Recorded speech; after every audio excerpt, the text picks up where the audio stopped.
Isang magandang hapon po or maggagabi na po no, ng Lunes, September 18, 2023. Latest weather update po muli tayo. Wala pong banta ng sama ng panahon no, o sa loob ng PAR, walang active low pressure area, pero may binabantayan po tayo sa labas naman. Dalawang active low pressure area po ito na posibleng nga pong maging bagyo. No?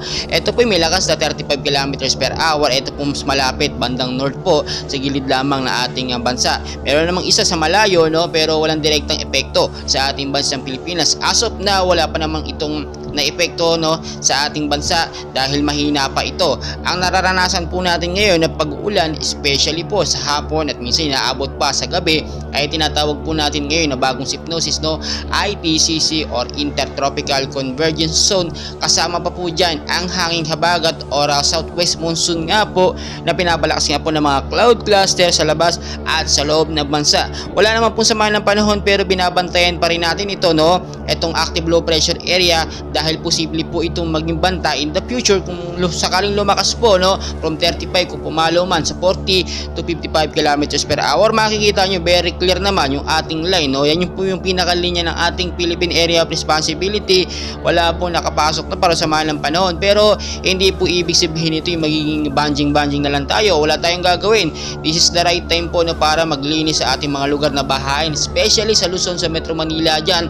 Yung mga estero, yung mga kanal, laging may basura, linisin po natin para in case po magkaroon ng patuloy at malakas na pag-ulan ay hindi tayo mangangamba sa pagbabaha dahil makakadaloy na maayos ang mga katubigan.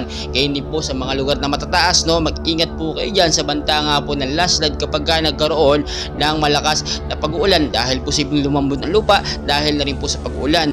Kung may mga lakad po kayo, especially sa hapon or sa gabi, ugaliin po magdala ng payong dahil hindi po natin masasabi ang panahon. Bago-bago po yan, tinataya pong uulan talaga madalas tuwing hapon dahil sa ITCC hanggang sa gabi.